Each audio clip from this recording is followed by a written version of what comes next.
Vamos a continuar, 7 de la mañana con 2 minutos. Don Byron Galarza, ¿cómo está? Empezando agosto, terminando la semana. Fernando, ¿cómo vamos? Buenos días, Oscar, amigos oyentes, buenos días. Mañana soleada de Quito, verano intenso, madrugadas muy frías y el resto del día mucho sol, hay que protegerse. Viento de helados en la tarde, pero bueno, es la característica del verano. Vamos ya al octavo mes del año. No se siente la reactivación económica, está muy lenta, lo hemos conversado aquí, ¿no? Todos creo que estamos esperando que el gobierno haga algo en el tema de inversión, en el tema económico, un plan robusto que pueda hablar de una reestructura no solamente del aparato productivo, sino un incentivo, ¿no? Más allá de las reformas tributarias que más adelante lo hablaremos. Que a propósito, este tema de las fundaciones, que ya tenemos a nuestro primer invitado para hablar del tema, es un tema muy sensible, porque ahí también, como lo hablábamos ayer, hay ese impuesto indirecto a las utilidades de los que es lo que socios. el pero, ¿no? El pero infaltable. O sea, es un pequeño impuesto. Claro, vamos a dialogar con el abogado Mauricio Alarcón. Él es el director ejecutivo de la Fundación Ciudadanía y Desarrollo, precisamente de esta propuesta que combina dos elementos: el tema de controles para 75.000 organizaciones sociales y la reforma tributaria que cambia la forma en que las empresas pagan el impuesto a los dividendos. Mauricio, bienvenido, buenos días. Y la primera interrogante es su opinión en el contexto de esta ley orgánica para el control de flujos irregulares de capitales, conocida como Ley de Fundaciones. Buenos días. Fernando, Byron, buen día, un saludo para ustedes, para la audiencia de FB Radio. Cualquier iniciativa que busque fortalecer la transparencia de cualquier sector va a ser positiva para la democracia. Por supuesto, siempre y cuando conserve su esencia, siempre y cuando considere las realidades del país. Ustedes lo han mencionado, una cifra que durante estos días se ha venido repitiendo una y otra vez. Hay más de 70.000 organizaciones sociales registradas en el Ecuador. Se ha dicho que el 20% no funciona, están inactivas, lo cual nos dejaría más o menos 55.000 organizaciones activas a nivel nacional. No todas son fundaciones, y creo que ese es un gran punto de partida. Tú ahí tienes desde la asociación estudiantil, el comité de padres de familia, la liga barrial, la junta de aguas, hasta las fundaciones, las corporaciones y las cámaras de comercio. Como ves, es un universo muy heterogéneo y distinto. Para una fundación activa que recibe cooperación internacional, para una cámara de comercio, para un gremio profesional, probablemente resulte menos complicado cumplir con todo lo que se podría establecer en esta norma. Pero para una organización pequeña de base podría resultar una carga administrativa tan fuerte que termine en definitiva desapareciendo por incumplimiento de la ley. Entonces, esas cuestiones se tiene que considerar en la propia ley. Creo que eso es fundamental. Nadie se opone a la transparencia y a la rendición de cuentas, siempre y cuando, insisto, esté apegada a la realidad que en su heterogeneidad tiene nuestro sector. Muy bien, vamos con los recursos. Hablemos desde la casa, la Fundación Ciudadanía y Desarrollo. ¿Cómo se financia? ¿Cuáles son los ingresos? Porque de eso se habla, ¿no? Que exista un control financiero porque se están utilizando recursos, lavado de activos o para actividades políticas. Yo hace años recuerdo que había una fundación o una de estas ONGs que venía desde China, vea, en serio, y la gente que estaba contra la China. No, lo que pasa es que era del Partido Comunista. Claro, es que allá todo. ¿Y sabe cómo vivía esa gente? Como rico. Claro, pues, unos recursos, le hablo, en serio, era una cosa, vea, muy importante. Pero claro, o sea, no, hay fundaciones, ONGs, hay asociaciones, en fin. Empecemos por casa. ¿Cómo ustedes se financian?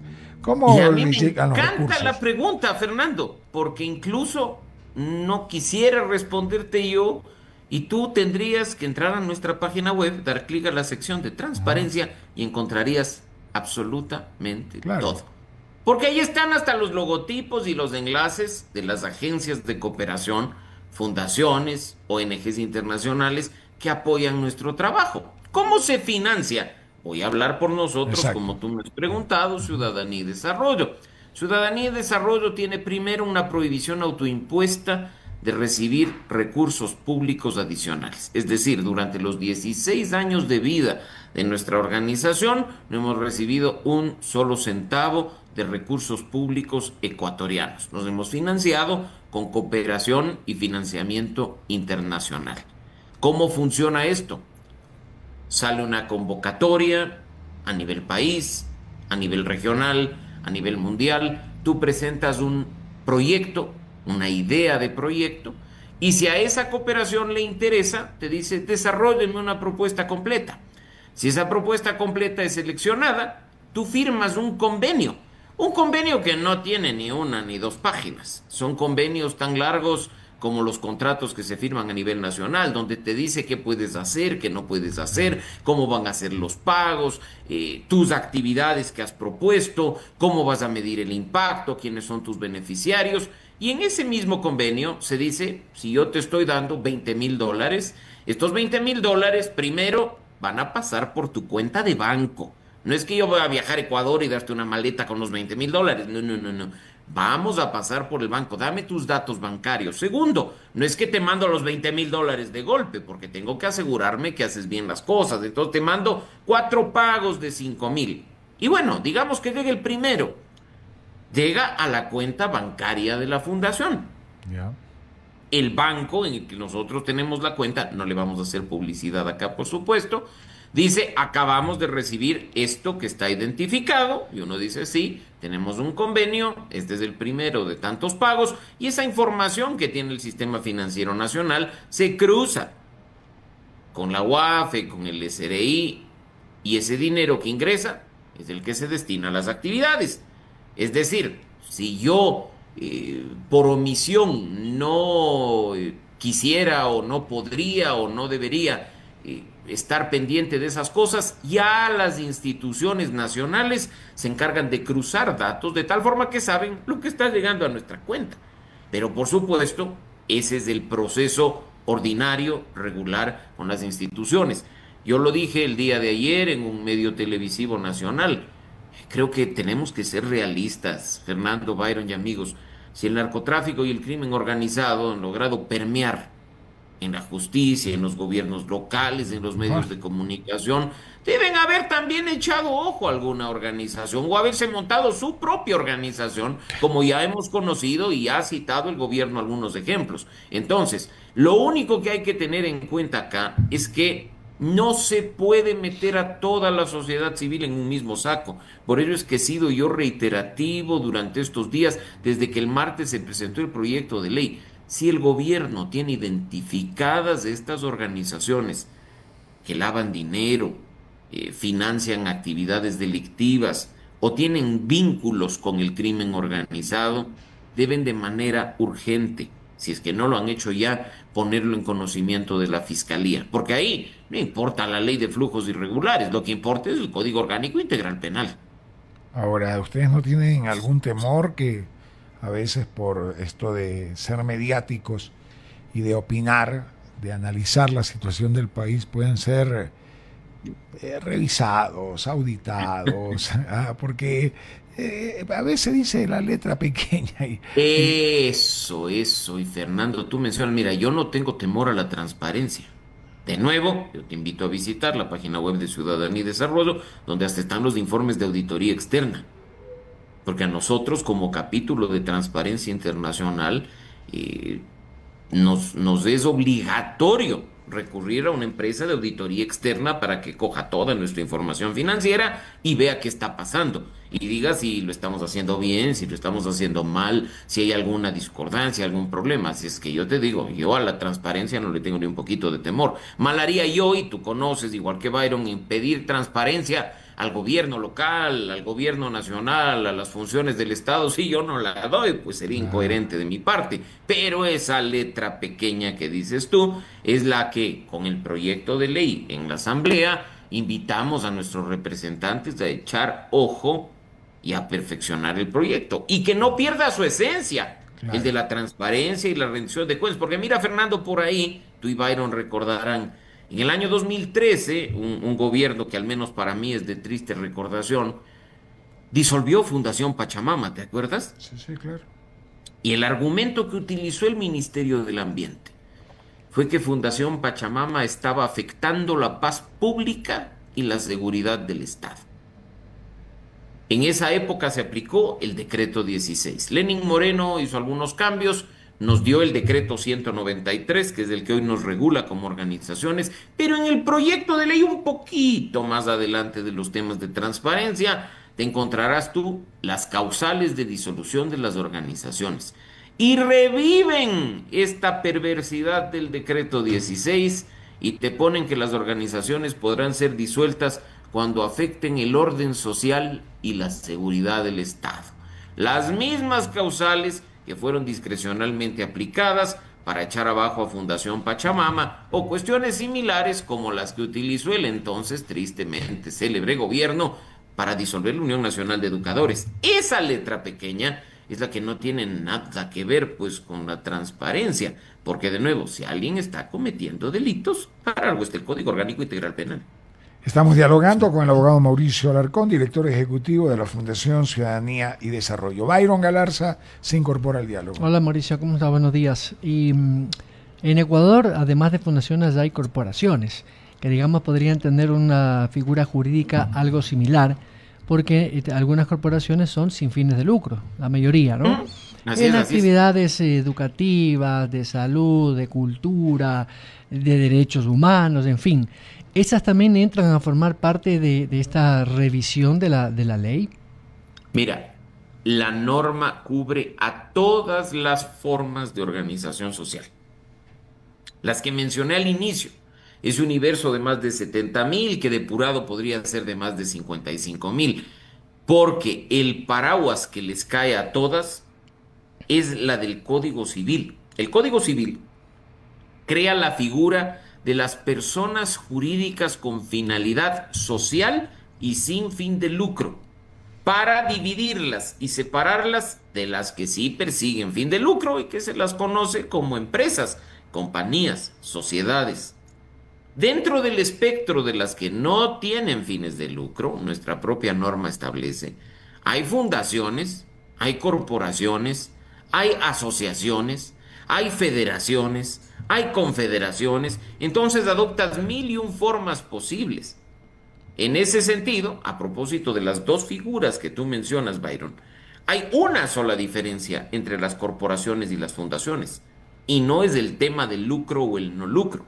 Es que las corporaciones, como su nombre lo indica, corresponden a cuerpos o grupos de personas persiguiendo una causa, y las fundaciones, como su nombre lo indica, se enfocan principalmente en un fondo o en un patrimonio destinado a un objeto social en específico. Las unas agrupan personas, las otras giran en torno a estos fondos que se utilizan para la acción específica determinada en el estatuto. Y entre estas dos, como tú bien mencionas, están distintos niveles, asociaciones, federaciones, confederaciones, a las que por igual les cubriría esta norma en el caso de ser aprobada, por supuesto, por la Asamblea Nacional. Porque decía esto porque una corporación puede ser también una, por ejemplo, lo que es la CONAIE, ¿no? Y la CONAIE, ¿qué hace? Es una organización social de base que busca, digamos, el bienestar de los pueblos y nacionalidades, pero son el principal cuello de botella para el desarrollo minero. Entonces, si estoy pensando mal de que, por ejemplo, ahí podrían molestarle a la CONAIE o otras organizaciones, decir, ustedes están atentando contra el desarrollo del país y aprovecho que la ley me permite abrirles un expediente sancionatorio, etcétera, etcétera. Y más allá de ponerlos contra las cuerdas en el tema financiero, es decir, quién te da plata, viene del extranjero, y quiénes son esos extranjeros, es la Fundación Verde de Alemania, que son de los comunistas, bla, bla, bla, bla. Mira, Byron, tú ves bastante más allá de lo que incluso nosotros vemos, pero creo que hay que prestar atención a las declaraciones de los últimos días. Partamos de un punto, la CONAIE es una organización social, como lo es Ciudadanía y Desarrollo, o como lo es la Asociación de Padres de Familia del Colegio Mejía. Tenemos el mismo nivel y nos cubriría por igual la La ley. norma que apruebe la Asamblea. La CONAIE es una de esas confederaciones que te mencionaba hace un momento. No creo que la CONAIE le tema la transparencia, pero a lo que probablemente tema es a declaraciones como las del exministro de la Gasca, que Ujú. ante la presentación del proyecto de ley, con nombre y apellido, fue a decir, esto lo que busca en definitiva es estar atrás del Frente Nacional Antiminero, del que la CONAIE y otras organizaciones forman parte. Y ahí es cuando uno se pregunta, a ver, ¿la ley no se supone que se aprueba para efectos generales?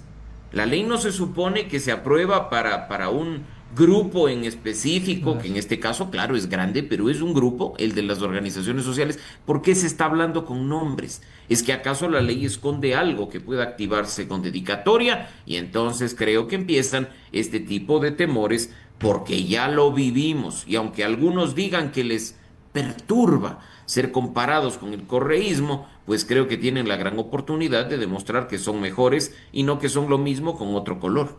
Ahora, hay un tema, ya hay regulaciones o normas locales o normas actuales que de alguna otra manera supervisan, por decirlo de la manera, el normal funcionamiento de una fundación, una ONG, una... Supuesto. ¿Qué adicional debería tener esta ley para no contraponerse a la actual normativa? Porque puede haber ahí una contraposición de normas.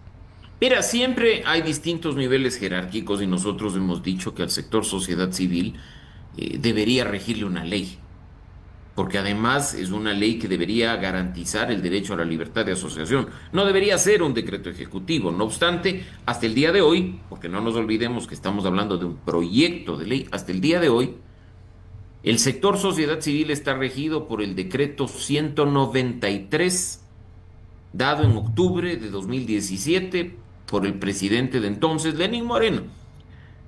En ese decreto ejecutivo están las reglas generales para que Byron Galarza y Fernando Bert se sienten y creen una organización. ¿Cómo van a obtener la personería jurídica que tienen que poner en sus estatutos?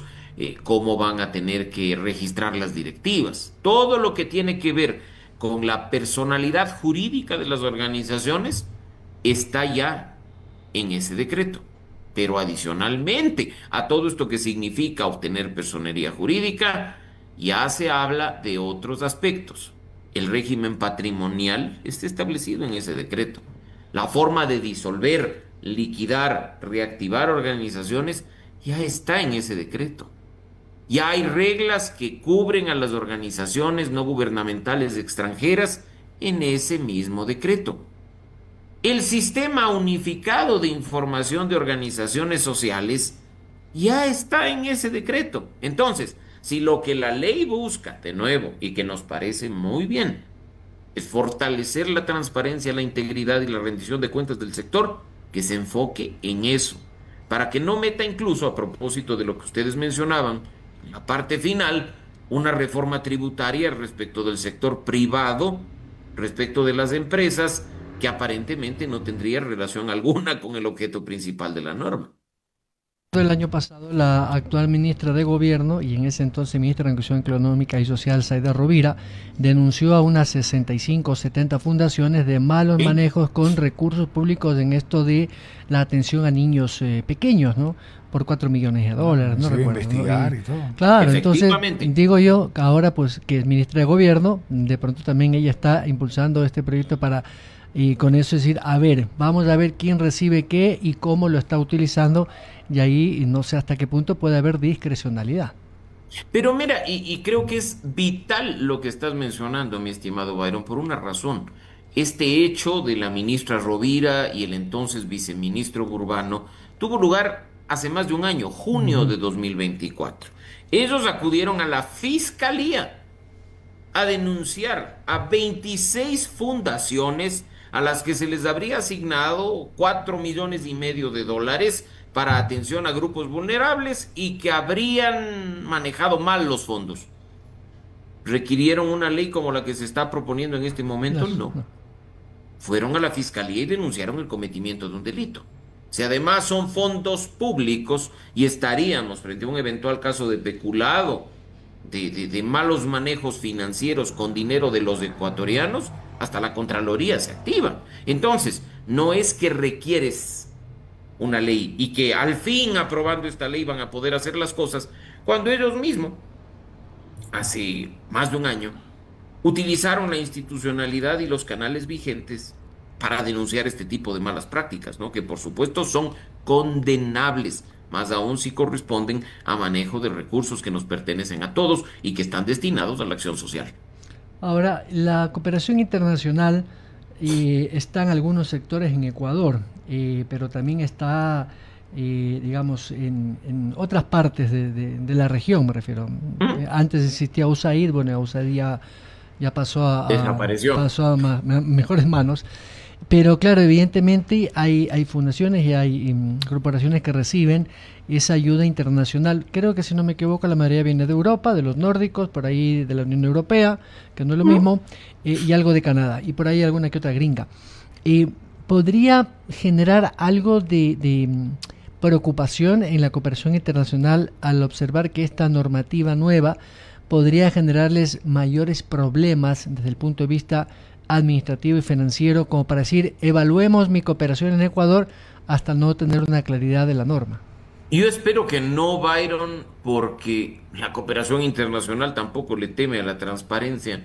Y mira que yo no estoy acá para defenderles, pero en esos convenios que mencionaba al inicio, ellos mismos te dicen, tienes que presentar informes financieros, todo tiene que estar bien respaldado, tienes que hacerlos públicos, tienes que hacer estos informes, tienes que cumplir y demostrarme que has cumplido con todos los procesos internos vinculados a lo tributario, vinculados a la debida diligencia. Entonces yo no creo que una norma de transparencia espante. Lo que podría espantar son esas cuestiones que en letra pequeña, insisto, nos recuerdan épocas en las que la cooperación internacional también la pasó muy mal, ¿no? Y mira Claro. que en otros países han dicho, y me refiero particularmente a los casos recientes, Nicaragua, El Salvador, Paraguay y Perú, que no le temen a la transparencia, que no tienen problema en rendir cuentas, que la cooperación siempre funciona además con la venia de los gobiernos, pero mira lo que hemos visto en esos países, ¿no? En El Salvador no hace mucho, una de las principales organizaciones de derechos humanos, Cristosal, se vio forzada a cerrar sus puertas y abandonar el país porque la norma de este tipo terminó convirtiéndose en un instrumento de persecución. Acaba de pasar una situación similar en Paraguay, donde las organizaciones, por haber recibido fondos de USAID, aprovechándose el discurso coyuntural, han sido estigmatizadas y perseguidas por supuestamente debilitar gobiernos. Entonces, ahí es cuando tú ves que a veces esa buena intención que aparentan tener estas normas terminan más bien viabilizando instrumentos de persecución política a un sector que no siempre es del agrado de los gobiernos, ¿no? Porque la sociedad civil está también para criticar. Y fundaciones como ustedes, como Esquel, como Participación Ciudadana, ¿le puede resultar incómoda al poder de turno por lo que ustedes exponen? Es probable, y mira que no es nuevo, nosotros, hablo por nosotros, estamos próximos a cumplir 16 años, Byron, y creo que Fernando y tú algo nos conocen y recordarán que no estamos para aplaudir cualquier cosa, aplaudimos lo que es bueno, lo que está en el marco constitucional, lo que permite el fortalecimiento de la democracia, la transparencia y el Estado de Derecho, como dice nuestro objeto social del que tanto se habla ahora, pero también estamos para investigar, para hacer fiscalización ciudadana, para controlar al poder como ciudadanos y como organizaciones. Yo no tengo la menor duda que ciertos informes que presentamos durante el gobierno de Lenin Moreno, cuando hicimos veduría, recordarás tú al Consejo Transitorio, molestaron y molestaron profundamente. Recibimos amenazas, recibimos críticas, pero aquí seguimos. Tampoco dudo que el gobierno de Guillermo Lasso se haya sentido incómodo cuando presentamos informes de ejecución presupuestaria en su gobierno, De que acuerdo. incluso sirvieron para procesos de fiscalización al interior de la Asamblea Nacional. Eh, También hubo reclamos públicos, reclamos privados, pero aquí estamos. Y tú has visto que durante este último periodo también hemos sido críticos de ciertas actuaciones, pero para eso estamos. Así como aplaudimos decisiones del gobierno la semana pasada de declarar política pública las contrataciones abiertas para que con transparencia el Sistema Nacional de Contratación Pública, trabajando de la mano de la sociedad civil, mejore y termine con la corrupción, también criticamos cuestiones como las de la ejecución presupuestaria de este gobierno, que lo hemos dicho a través de nuestros informes. Así es que para eso está la sociedad civil. No está para molestar. Su objetivo no es molestar. Su objetivo es hacer control social, involucrarse en la participación ciudadana. Y hablo de nuestro sector específico, porque Ciudadanía y Desarrollo tiene como objeto social y misión promover y defender la democracia, el Estado de Derecho y la transparencia, y a eso apuntan nuestras acciones. Claro, y es un escrutinio público y social a la autoridad pública en términos generales. Recuerdo esa gran polémica con Henry Kronfleck, que hasta se indignó, porque le dijeron que no... me amenazó con juicio, pues, sí, Byron, recordarás tú. Sí, sí, o cuando sacaron esa lista de los jueces que tienen intereses personales en las causas, ¿no? Sí, es que para eso son este tipo de organizaciones de la sociedad civil, o sea, no debería resultarles incómodas al poder. Estamos para hacer control social, estamos para vigilar al poder, para hacer seguimiento de sus acciones, pero también para hacer equipo. Porque mira que precisamente esta semana, y el proceso avanza, ha concluido el proceso de cocreación, de levantamiento de propuestas de cara a construir el tercer plan de acción de Estado abierto de nuestro país. El modelo de Estado abierto en el que en una misma mesa estamos sentadas la sociedad civil, la academia, el sector privado, las 5 funciones del Estado y los 4 niveles de gobierno, trabajando para encontrar soluciones a los problemas. Para eso también esta vez la sociedad civil, para contribuir a que la gestión pública mejore, a que sea más eficiente. Así es que acá creo que hay que demostrar con ejemplos que nosotros somos transparentes, que nosotros apoyamos o criticamos y proponemos, que nosotros damos la cara. O sea, acá, insisto y retomo el tema inicial, no le tememos a la transparencia. A lo que probablemente le tememos por la mala experiencia previa es a la instrumentalización de las normas para el control político. Muy bien, Mauricio. Gracias por atender la entrevista. Muchísimas gracias, Fernando. Byron, un abrazo para ustedes y para la audiencia de FB Radio. El abogado Mauricio Alarcón, director ejecutivo de la Fundación Ciudadanía y Desarrollo.